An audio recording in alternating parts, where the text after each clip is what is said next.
जय हिंद दोस्तों। आज इस वीडियो लेक्चर में हम डिस्कस करेंगे फाउंडेशन कोर्स यानी आधार पाठ्यक्रम को। आधार पाठ्यक्रम के आपके टोटल 4 विषय हैं, जैसा कि आप जानते हैं।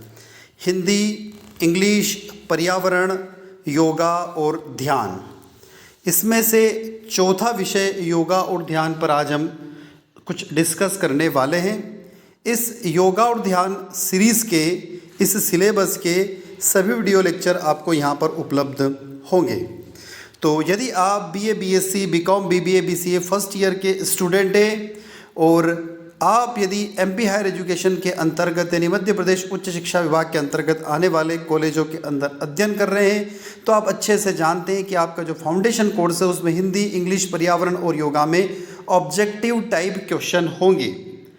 अब कहाँ क्या होगा उसकी तरफ चलते हैं। तो हिंदी और इंग्लिश का मिलाकर 100 नंबर का पेपर होगा, 50 हिंदी और 50 इंग्लिश का, इसी तरह 50 नंबर का पर्यावरण का और 50 नंबर का योगा और ध्यान का पेपर होगा। ये पाठ्यक्रम क्या है उसका थोड़ा मैं डिटेल बता देता हूँ, फिर इसके आगे हम इसको डिस्कस करना चालू करते हैं। आपका जो पाठ्यक्रम है, सिलेबस है, उसका जो शीर्षक है योगा और ध्यान है। पाठ्यक्रम का प्रकार यानी फाउंडेशन है और ये किसके लिए, तो स्नातक प्रथम वर्ष के सभी छात्रों के लिए अनिवार्य है। क्रेडिट वैल्यू कितना है इसका, तो 2 क्रेडिट मान है।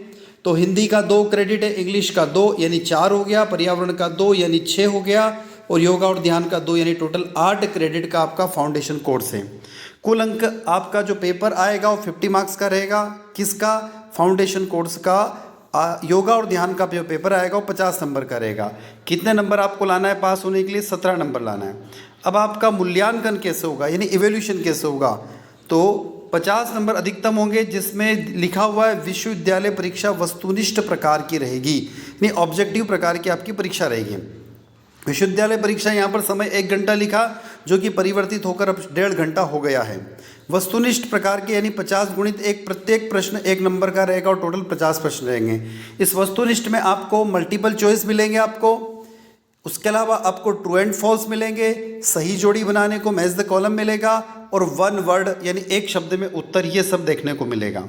अब सिलेबस की तरफ हम लोग चलते हैं। सिलेबस क्या का, योग और यौगिक अभ्यासों का परिचय, योग उत्पत्ति, परिभाषाएं, उद्देश्य और गलत धारणाएं, योग इसकी उत्पत्ति, इतिहास और विकास, योग अभ्यासकर्ताओं द्वारा पालन किए जाने वाले नियम और विनिमय, योग प्रथाओं का परिचय, चक्कर में योग साधन में अर्थ, उद्देश्य और उनका महत्व, यौगिक शीतलीकरण और सूर्य नमस्कार का परिचय। यह आपकी योगा और ध्यान की फर्स्ट यूनिट है, जिसको हम इस चैनल पर डिस्कस करने वाले हैं। आने वाले दिनों में इस सब के वीडियो आपको उपलब्ध होंगे। इसी तरीके से यूनिट 2 आपको देखने को मिल रही है श्वास अभ्यास और प्राणायाम, अनुभागीय श्वास, यौगिक गहरी सांस, पूरक, रेचक और कुंभक की अवधारणा, बंध और मुद्रा की अवधारणा, अनुलोम विलोम, नाड़ी शोधन, शीतली और भ्रामरी। इसी प्रकार से यूनिट 3 है ध्यान अभ्यास। इसमें प्रणव मंत्र का अभ्यास, मंत्रों का पाठ, मंगलाचरण प्रार्थनाओं में, अंतर्मौन, श्वास ध्यान और ओम ध्यान।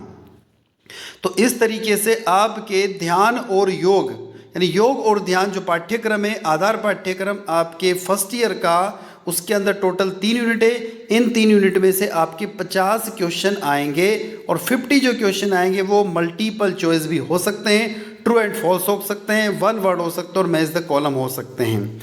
तो अब हम आज योग और ध्यान के बारे में कुछ बेसिक बातें यहाँ पर बात करते हैं। इस वीडियो में आज हम डिस्कस कर रहे हैं सबसे पहले तो अंतर्राष्ट्रीय योग दिवस के बारे में। कब मनाया जाता है आपको अच्छे से याद है, उसको हम एक बार और समझ लेते हैं। हर वर्ष 21 जून को अंतर्राष्ट्रीय योग दिवस के रूप में मनाया जाता है। पहली बार यह दिवस 21 जून 2015 को मनाया गया, जिसमें ये जरूर आपको याद रखना है कि कब मनाया जाता है। ऑब्जेक्टिव आ सकता है, 1 वर्ड आ सकता है, मैच द कॉलम आ सकता है, ट्रू फॉल्स आ सकता है। तो हर वर्ष 21 जून को अंतर्राष्ट्रीय योग दिवस के रूप में मनाया जाता है। पहली बार कब मनाया गया, तो 2015 में अंतर्राष्ट्रीय योग दिवस की शुरुआत हुई, जिसमें कितने लोगों ने पार्टिसिपेट किया, तो 35,985 लोगों और 84 देश 84 कंट्रीज़ के लोगों ने दिल्ली के राजपथ पे 21 आसन किए थे। ये जरूर याद रखें, कितने लोग थे दिल्ली के राजपथ पर, तो 84 कंट्रीज़ के 35,985 पब्लिक थी और कितने आसन किए थे, तो 21 आसन किए थे। नोट डाउन कर लीजिए आप लोग इन चीज़ों को। जिसकी पहल प्रधानमंत्री द्वारा की गई थी, प्रधानमंत्री मोदी द्वारा की गई थी। उन्होंने 27 सितंबर, देखो कब शुरुआत होती है, 27 सितंबर 2014 को महासभा में यानी यूएनओ में भाषण दिया था। उन्होंने क्या कहा था उसकी तरफ चलते हैं। योग भारत की प्राचीन परंपरा का एक अमूल्य उपहार है। ये दिमाग और शरीर की एकता का प्रतीक है, मनुष्य और प्रकृति के बीच सामंजस्य है, विचार संयम और पूर्ति प्रदान करने वाला है तथा स्वस्थ और भलाई के लिए एक समग्र दृष्टिकोण को भी प्रदान करने वाला है। यह व्यायाम के बारे में नहीं है, लेकिन अपने भीतर एकता की भावना, दुनिया और प्रकृति की खोज के विषय में है।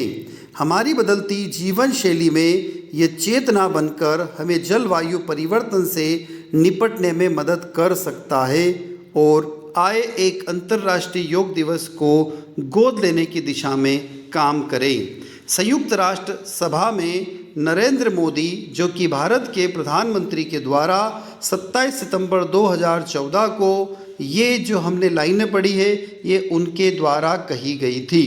उसी के बाद में अंतर्राष्ट्रीय योग दिवस की शुरुआत हुई।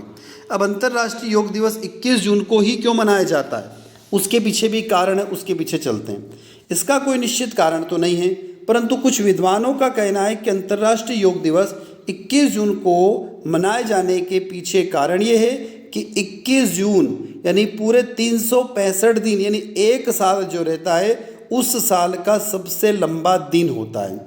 इस दिन सूर्य जल्दी उदय होता है तथा देरी से अस्त होता है, यानी इस दिन गर्मी अधिक होती है तथा कुछ विद्वानों का कहना है कि यह शिव ने अपने शिष्यों को ग्रीष्म संक्रांति पर उपदेश दिया था, यानी भगवान शिव की बात हो रही है। 21 जून को उत्तरी गोलार्ध का सबसे लंबा दिन होता है, जिसे ग्रीष्म संक्रांति भी कहा जाता है। ग्रीष्म संक्रांति के बाद सूर्य दक्षिणायन हो जाता है। सूर्य उत्तरायण से किधर चला गया, दक्षिण दिशा में चला गया, और सूर्य के दक्षिणायन का समय आध्यात्मिक सिद्धियां प्राप्त करने में बहुत लाभकारी होता है। इसलिए अंतर्राष्ट्रीय योग दिवस 21 जून को मनाया जाता है।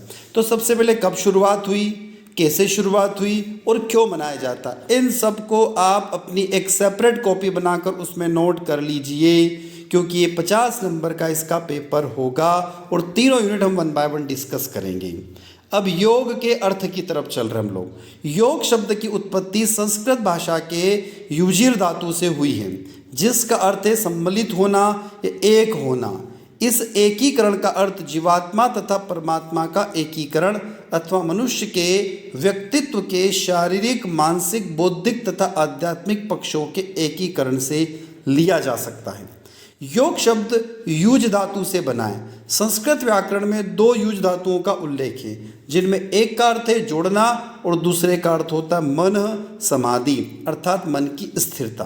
अर्थात सामान्य रीति से योग का अर्थ संबंध करना और मानसिक स्थिरता करना है। इस प्रकार लक्ष्य तथा साधन के रूप में दोनों ही योग है। शब्द का उपयोग यानी योग शब्द का उपयोग भारतीय योग दर्शन में दोनों अर्थों से हुआ है। अब चलते हैं हम लोग यहाँ से, योग कितने प्रकार का होता है। तो योग जो होता है वो 8 प्रकार का होता है, इसको भी आप नोट कर लीजिएगा। हठ योग, लय योग, राजयोग, भक्ति योग, ज्ञान योग, कर्म योग, जप योग और अष्टांग योग। साथियों, यदि अभी तक आपने आपके चैनल को सब्सक्राइब भी नहीं किया तो सबसे पहले सब्सक्राइब बटन पर क्लिक कीजिए और ऑल नोटिफिकेशन दबाइए, ताकि आपको हमारे चैनल के, आपके अपने चैनल के सभी नोटिफिकेशन समय पर मिल सके। योग के प्रसिद्ध ग्रंथ कौन है, इस पूरे टेबल को आपको नोट डाउन करना है। योग सूत्र रचनाकार पतंजलि, योग भाष्य रचनाकार वेदव्यास, तत्व विशारित वाचस्पति मिश्र, योग दर्शनम स्वामी सत्यपति परिव्राजक, योग सूत्रवती नागेश भट्ट, भोजवृत्ति राजा भोज, हठ योग प्रदीपिका स्वामी स्वप्ताराम, मणिप्रभा रामानंद यति, योग जोग प्रदीप्तिका जयतराम, योग याक्षवल्लभ याक्षवल्यव, सूत्रवती गणेश भाव, सूत्रांग प्रबोधनी नारायण तीर्थ। इसके अलावा एक और योग चूड़ामुड्डोपनिषद है, उसके पता नहीं है कि इन्हें इसका अभी तक पता नहीं चला कि इसके रचनाकार कौन थे। और घरंड संहितिका, घरंड मुनि, गोरक्षशतक, गुरु गोरक्षनाथ और योगवर्ती का विज्ञान भिक्षु। तो ये जो टेबल है, इस टेबल को भी आप पूरी नोट डाउन कर लीजिएगा और एक बार पढ़ लीजिएगा कि योग के प्रसिद्ध ग्रंथ कौन कौन है और इनकी रचना किसने की थी। तो स्टूडेंट साथियों, ये था हमारा ध्यान और योग या योग और ध्यान का ऊपर पहला वीडियो। यदि आप लोग चाहते हैं तो इस पूरी सीरीज़ के पूरी तीनों यूनिट के वीडियो हम 1 बाय 1 लेकर आते रहेंगे। तो आप मेरे साथ यानी डॉक्टर दीपेंद्र कुमार शर्मा के साथ आपके अपने YouTube platform chemistry bye D Sharma पर जुड़े हुए थे। आपको BSc first year second year final के केमिस्ट्री वीडियो लेक्चर यहाँ पर उपलब्ध होंगे। आप प्ले लिस्ट में जाकर आप वहाँ पर देख सकते हैं, पढ़ सकते हैं और समझ सकते हैं। वीडियो अच्छा लगता है तो लास्ट में वीडियो को लाइक करना ना भूलें। थैंक यू, धन्यवाद साथियों।